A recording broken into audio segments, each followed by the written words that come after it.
कार्यक्रम में पेयजल के मामला को लेकर के लोगों की शिकायत आई है।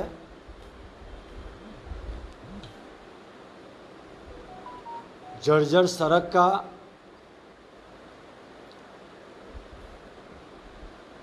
और सड़क में जल निकासी की समस्या को लेकर के दैता बांध में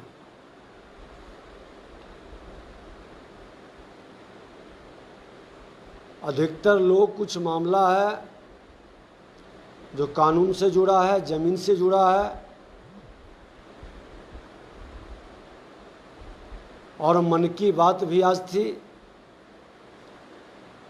माननीय प्रधानमंत्री जी का अपने सांस्कृतिक विरासत और कर्तव्य के पथ पर चलने से संबंधित उत्साहवर्धक उनके मन की बात में लोगों को प्रेरणा भी मिला है।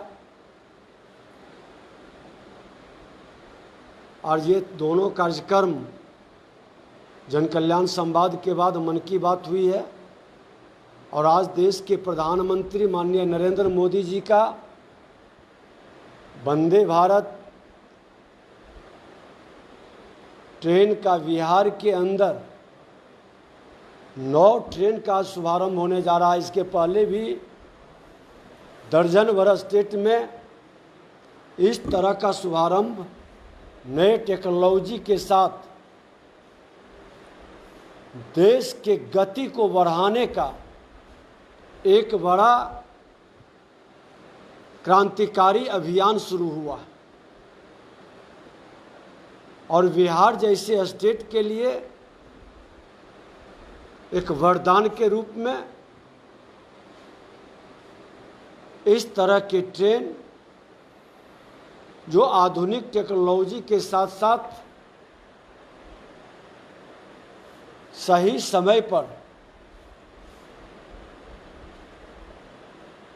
हम लोगों को उसका लाभ मिलेगा। और इसका आज शुभारंभ होने जा रहा है।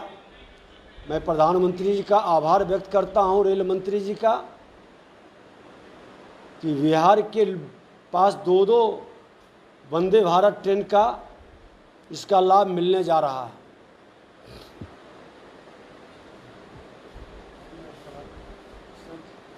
बिहार सरकार ने जो है नियोजित शिक्षकों को राष्ट्रपति का दर्जा दिया। देखिए, अभी नौटंकी जारी है। ये नौटंकी शिक्षा विभाग के साथ बड़े विद्वान मंत्री का नौटंकी तो देख ही रहा था।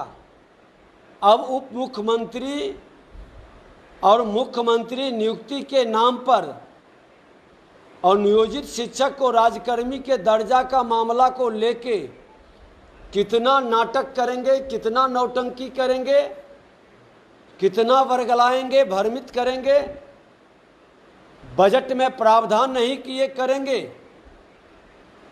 लेकिन चुनाव के दृष्टिकोण से आपको सारे आश्वासन और व्यवस्था कर देंगे। 4 लाख नियोजित शिक्षकों का हम सरकारी कर्मी का दर्जा देंगे। तो आपको बताना चाहिए कि समान काम समान वेतन की आप घोषणा कर रहे हैं।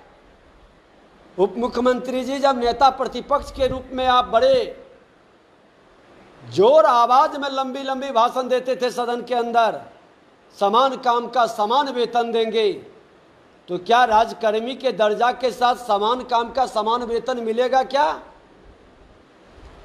आप कभी नहीं करेंगे। लोगों को वर्गलाने का खेल आप बंद करिए। एक तो बिहार के प्रतिभाओं के साथ आपने मजाक करने का काम किया है। नियुक्ति के नाम पर नियुक्ति घोटाला का एक बड़ा खेल का शुभारंभ किया है। जिस बीपीएससी के माध्यम से आईवास करने का आप खेल खेल रहे हैं, उसके अंदर कई खामी, कई त्रुटि। हमने इसीलिए मांग किया था कि हाईकोर्ट के सिटिंग जज के देख रेख में ये बहाली और नियुक्ति हो, क्योंकि वो आयोग की गरिमा को आप लोग सरकार के दबाव में हस्तिनापुर के गुलामों ने गिरा दिया है और आप ये पारदर्शिता से करना नहीं चाहते और एक पक्ष अभी क्लियर होता नहीं है कि दूसरा खेल शुरू कर देते हैं लोगों को भरमाने के लिए। चुनाव तक आप कई घोषणा करेंगे, क्योंकि आप जानते हैं कि हम तो सरकार में दोबारा लौटने वाले नहीं हैं। ऐसा झमेला खड़ा करके जाओ कि आने वाला कभी पूर्ति कर ही ना सके। अरे टेक्निकल समाधान तो पहले करें, नई नियुक्ति के पहले आपको नियोजित शिक्षक को सरकारी कर्मी का दर्जा देते हुए समान काम का समान वेतन की व्यवस्था सुनिश्चित करते, बजट में प्रावधान बनाते, इसके तकनीकी खामी को दूर करते। लेकिन आपको तो इस तरह के घोल मिल कर देना है कि लोग माननीय न्यायालय के शरण में चले जाएं, मामला लटक जाए और हमको छुटकारा मिल जाए। अपना ढोल भी बजा लेंगे और कह देंगे कि मामला न्यायालय में है। यही खेल तो आपने इतने वर्षों से खेल रहा था और उसी राह पर आपने फिर बढ़ गया है। यहाँ के शिक्षकों की, यहाँ की शिक्षा व्यवस्था को पूरी तहस नहस करने का आपने एक नया फिर खेल शुरू कर दिया है। सर, जदयू के लोग लगातार जो है मुख्यमंत्री को पीएम प्रोडक्ट बता रहे हैं। मुख्यमंत्री को जदयू के लोग पीएम मटेरियल कह रहे हैं, लेकिन राजद के लोग तो उनको सीएम मटेरियल भी नहीं मान रहे हैं। एक भी राजद के लोग कहता है कि सीएम मटेरियल है, वो तेजस्वी यादव को सीएम मटेरियल कहता है। अब समझ लें कि ये पीएम मटेरियल कह करके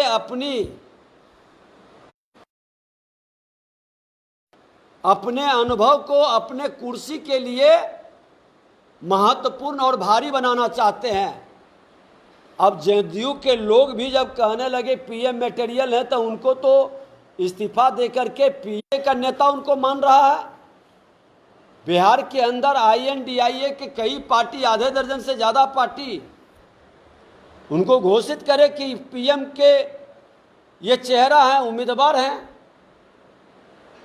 ये सब अपने स्वार्थ महत्वाकांक्षा के लिए राजनीतिक और अस्थिरता का वातावरण बिहार में बनाकर बिहार में प्रशासनिक अराजकता के कारण अपराध भ्रष्टाचार चरम पर पहुंचा रहे हैं और इसके कारण पूरी तरह से हर विभाग अराजकता का शिकार है।